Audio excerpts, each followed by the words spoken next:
Welcome back to our podcast series under the Inclusive Conservation Initiative, or ICI. I'm Sofia Troya, your host, and if you're joining us for the first time, welcome. In this series, we speak with Indigenous women from around the world whose knowledge and experience are helping reshape how science, conservation, and community stewardship are understood in their territories.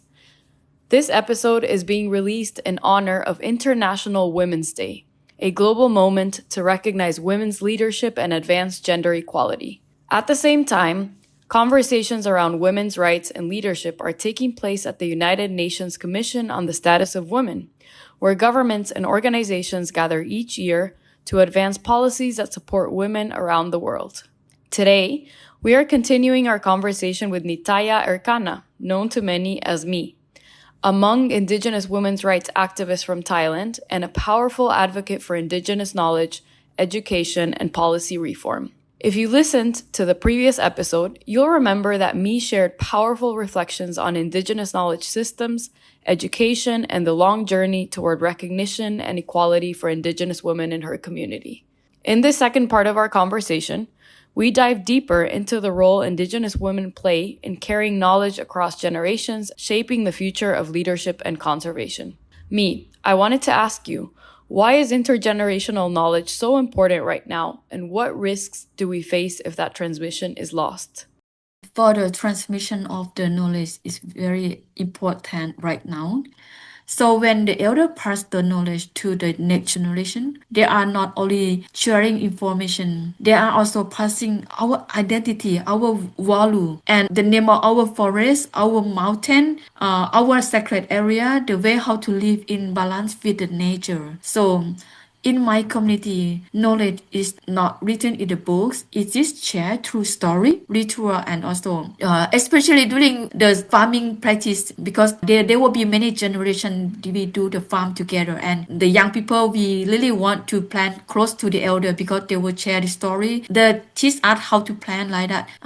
This is some kind of the transferring of the knowledge. And if this change of transmission is broken, and right now it's mostly also broad, the knowledge can disappear very quickly when the young people no longer speak our language. So they also lose the meaning of and also the wisdom. So right now the transmission is critical, very very critical, because indigenous knowledge offer solutions to the global challenge. Traditional farming methods, especially on the rotational farming, forest management, the protection of our plant and seeds, the water protection are deeply connected to sustainability and climate resilience. And our elders are the knowledgeable persons or who hold the detailed knowledge about the local ecological system that has been tested over generation. If we lose that, we will lose the practical knowledge that cannot easily be replaced by the science knowledge or the modern system. There is also a cultural risk. Without intergenerational knowledge, the young people may feel disconnected from their identity and history because they don't have chance to learn about the river, the mountain in their community. This can weaken community bonds and reduce confidence and also leadership among the young people, especially the young women and girls. And if the transmission is lost, we risk losing our language, biodiversity, our culture practice, and also the alternative way to understanding about our land, our nature, and also the world. We also risk becoming more depending on the system that do not always respect indigenous rights or protect the environment. That is why preserving and transferring of our indigenous knowledge is not only about protecting something in the past or the culture only, but it is about strengthening community for the future, ensuring that the next generation can carry forward both our cultural wisdom and also leadership with confidence and dignity. And Me, listening to you, it's clear, you've spoken about recognition, right? And I think that alone isn't enough. And I think even when policies begin to shift, I think communities still need those resources to act, right? To protect knowledge, territories, and futures in your own terms. And I think that brings me to a different question, to complement that, the question of funding, right? And I think from your perspective, what would meaningful direct access financing look like, maybe specifically for Indigenous women and communities? Yeah, of course, that for a direct access to the funding is still very challenging for our indigenous people, especially the women, because as you know, in Thailand, that after the Thai government promote that Thai is up, how to say, the level of the development is not is increased, right? So many of the donor withdraw from Thailand, and but of course in the ground level we still facing a lot of challenge and very hard for indigenous people to access direct the fund. Also, even some of the fund open for indigenous people, but with a lot of requirement and very high competition.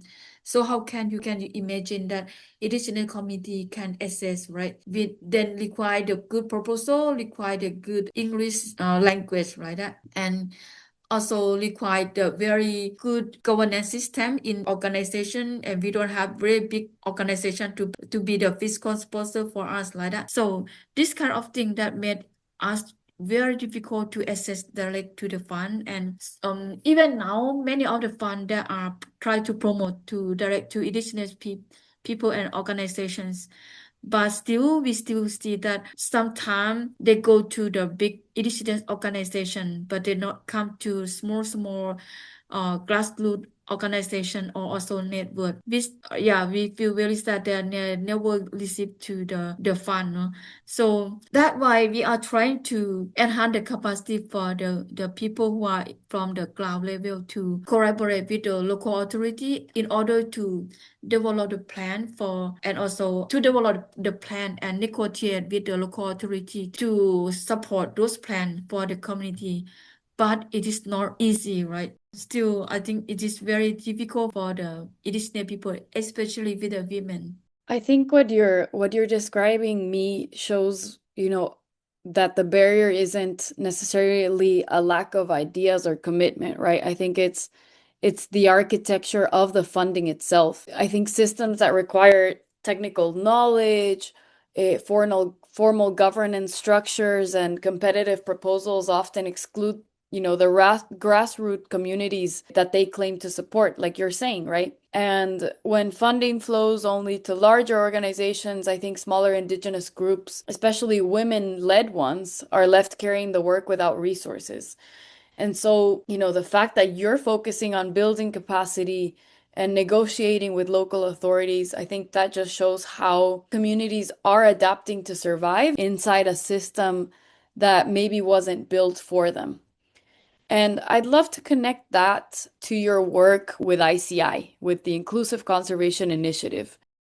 Traditionally, in many of indigenous communities, and also including my group, our leadership space were dominated by the men, and our women were rarely included in the formal decision making or the consultation process. And so the women role were often limited to the household. Even though they carry deep knowledge about farming, seed, food, the healing, and also the culture and language. But like today, indigenous women are reshaping that model of their leadership also.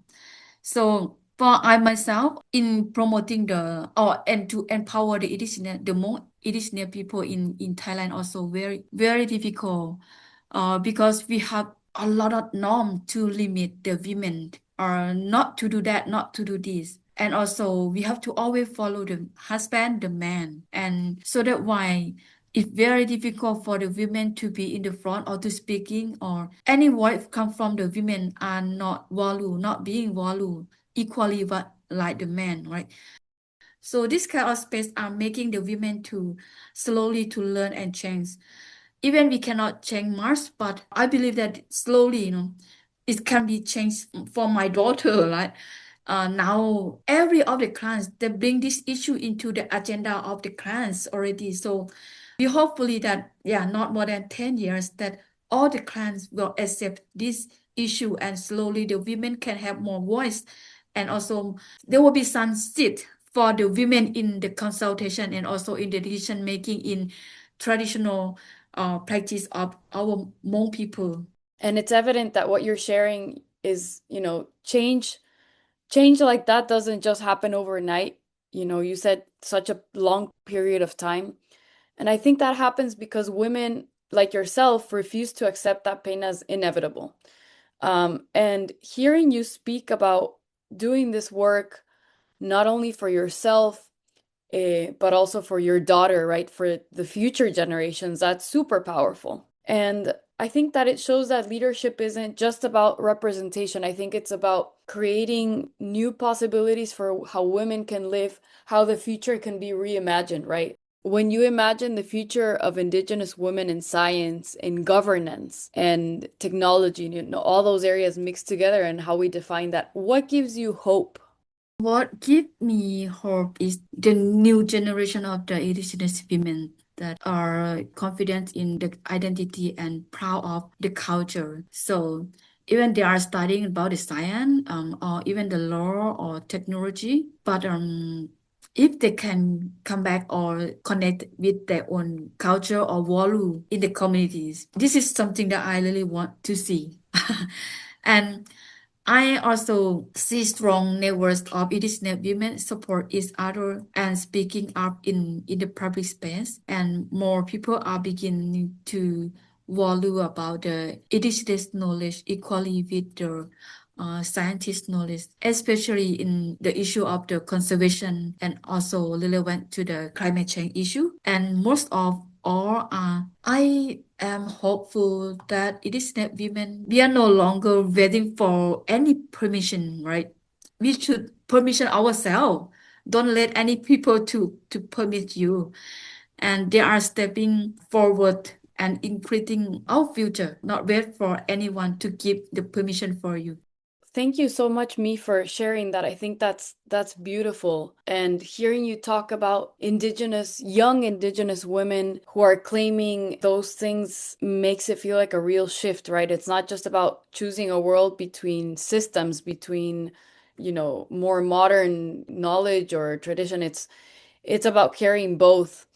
And I think we're already seeing some examples of that across ICI as well, which is really interesting. And even in the ICI fellowship, young leaders like Chanchira Tawantang from ICI Thailand, I think they represent exactly what you're describing. Women who study science, technology, while staying deeply rooted in Indigenous identity and transforming that meaning of science, right? You mentioned science isn't just the what we convey normally as science. It's also the ancestral knowledge, it's traditional knowledge, and there's a shift in how we're thinking about that.